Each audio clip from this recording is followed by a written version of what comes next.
పారిశ్రామిక కారిడార్ ద్వారా చిన్న తరహా పరిశ్రమల స్థాపనతో యువతకు ఉపాధి అవకాశాలు కల్పిస్తామని చిత్తూరు కూటమి ఎంపీ అభ్యర్థి దగ్గుమళ్ల ప్రసాద్ చెప్పారు. డిఫెన్స్, సోలార్కు సంబంధించిన రంగాలలో దేశీయంగా పరికరాల తయారీకి యువతను ప్రోత్సహిస్తామని తెలిపారు. పాలిటెక్నిక్, ఇంజనీరింగ్ పూర్తి చేసిన యువతకు అవగాహన కల్పించి చిన్న చిన్న యూనిట్ల స్థాపనకు సహకారం అందిస్తామని చెప్పారు.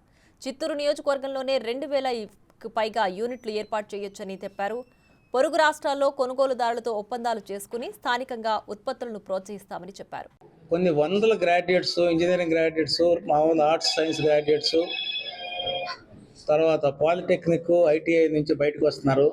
వీళ్ళెవరికి ఉద్యోగాలు దొరకటం లేదు. కొంతమంది బెంగళూరు, చెన్నై, హైదరాబాద్కి వలస వెళ్ళి ఉద్యోగాలు చేస్తున్నారు. అక్కడ కూడా వీళ్ళ క్వాలిఫికేషన్ తగిన ఉద్యోగాలు రావట్లేదు, తక్కువ కూడా చేస్తున్నారు. కాకపోతే ఇక్కడ దీన్ని ఎలా నిర్మూలించవచ్చు అనే విషయాన్ని మేము ఆలోచించి ప్రామిస్ చేస్తున్నాం. అన్ని మీటింగ్లో మీరు గమనించే ఉంటారు. పారిశ్రామిక కారిడార్ ఒకటి మనం తీసుకొని వద్దాం అనుకుంటున్నాం. ఈ పారిశ్రామిక కారిడార్లో లార్జ్ స్కేల్ ఇండస్ట్రీస్ కాకుండా స్మాల్ స్కేల్ ఇండస్ట్రీస్, ఎంఎస్ఎంఈలు పెట్టడానికి దాని యొక్క పాసిబిలిటీస్ అన్ని స్టడీ చేస్తున్నాం.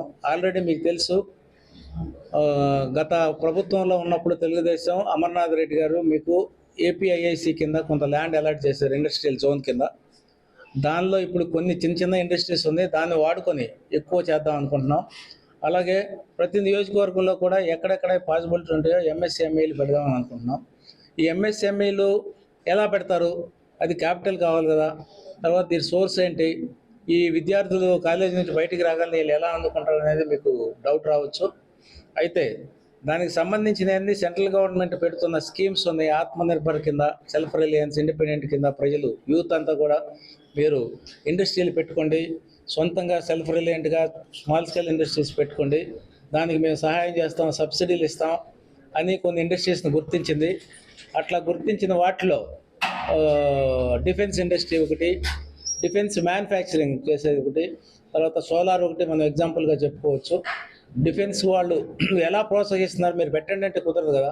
దానికి ఎలా ప్రోత్సహిస్తున్నారంటే దానికి డిఫెన్స్ ఇండస్ట్రీకి సప్లై చేసే పార్ట్స్, యాన్సిలరీ ఇండస్ట్రీస్ పెట్టుకునే విధానం ఉన్న వాటిని ఇంతకుముందు వరకు మనం దిగుమతి చేసుకున్నాం. ఆ దిగుమతిని ఆపేసి మీరు దేశీయంగా చేయండి అంటే, దిగుమతి ఎప్పుడైతే రాదో దేశీయంగా వాటిని డెవలప్ చేయాలనే ఆయన ఉద్దేశం. అట్లా తీసుకుంటే యువ పారిశ్రామికవేత్తలందరూ కూడా దాన్ని పట్టుకొని ఇప్పటి వరకు 1700-1800 ఐటమ్స్కి ఇండస్ట్రీలు పెట్టి డిఫెన్స్కి సప్లై చేస్తున్నారు.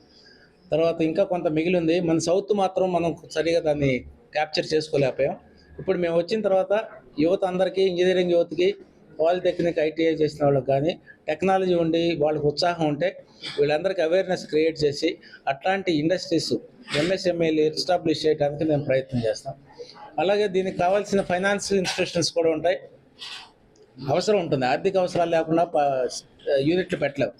దానికి కానీ బ్యాంక్స్ని తీసుకొచ్చి, బ్యాంక్స్ కానీ తర్వాత అదర్ ఫైనాన్షియల్ ఇన్స్టిట్యూషన్ కానీ, మనకు కూడా ఇండస్ట్రియల్ ఫైనాన్స్ ఇన్స్టిట్యూషన్స్ ఉన్నాయి, ఏపీఎస్ఎఫ్సి ఉంది, ఫైనాన్స్ కార్పొరేషన్ ఉంది. వీటి నుంచి తీసుకొని వీళ్ళకి అందరికీ సపోర్ట్ చేస్తాం. తర్వాత సబ్సిడీ ఎప్పుడైతే వస్తుందో వీళ్ళకి బ్రేక్ ఈవెన్ పాయింట్ తొందరగా వస్తుంది. ఒక 2-3 సంవత్సరాల్లో బ్రేక్ ఈవెన్ పాయింట్ అయిపోతుంది. సబ్సిడీ వాడుకుంటే బ్రేక్ ఈవెన్ పాయింట్ వస్తుంది. కాబట్టి వీళ్ళందరూ కూడా అందరూ లాభాల్లోకి వస్తారు. వచ్చిన ప్రతి వాళ్ళు కూడా 10 నుంచి 15 మంది, ఇండస్ట్రీని బట్టి 20 మంది దాకా ఎంప్లాయ్మెంట్ ఇస్తారు. ఈ విధంగా 100 పెడితే మనకు 1500 నుంచి 2000 ఎంప్లాయ్మెంట్ మన యొక్క చిత్తూరు కాన్స్టిట్యున్సీలోనే అవుతుందని మేము ఊహిస్తున్నాం. ఇది ఖచ్చితంగా జరగబోయే విషయం. అయితే మనకున్న ప్రధాన సమస్య ఏంటంటే అమ్మకం, సేల్స్ అనేది. సేల్స్ అండ్ మార్కెటింగ్, మనం చేసిన ప్రోడక్ట్ పోవటం చాలా ఇబ్బంది అని మన వాళ్ళు ఫీల్ అవుతుంటారు. మనం చేసిన దాన్ని ఎవరు కొంటారు ఇక్కడ అనేది కదా. అయితే మనకి ఇక్కడ మెడ్రాస్ను, బెంగళూరు ఉన్నాయి. మెడ్రాస్లో బోల్డ్ అనే ఆటోమొబైల్ ఇండస్ట్రీస్ ఉన్నాయి. మెడ్రాస్లో ఫార్మా ఇండస్ట్రీ ఉంది. మెడ్రాస్లో ఇంజనీరింగ్, మ్యానుఫ్యాక్చరింగ్ పార్ట్స్ ఉన్న ఇండస్ట్రీస్ ఉన్నాయి. వాటిల్లో కానీ మనం ముందెళ్ళి మాట్లాడుకొని మేము ఈ పార్ట్స్ తయారు చేస్తాం, మీకు ప్రీ అగ్రిమెంట్ చేసి మీకు అమ్ముతాము అని చెప్తే రేటు కూడా ఫిక్స్ చేసుకొని మన మ్యానుఫ్యాక్చరింగ్ అవ్వగానే అక్కడికి సప్లై అయిపోతుంది.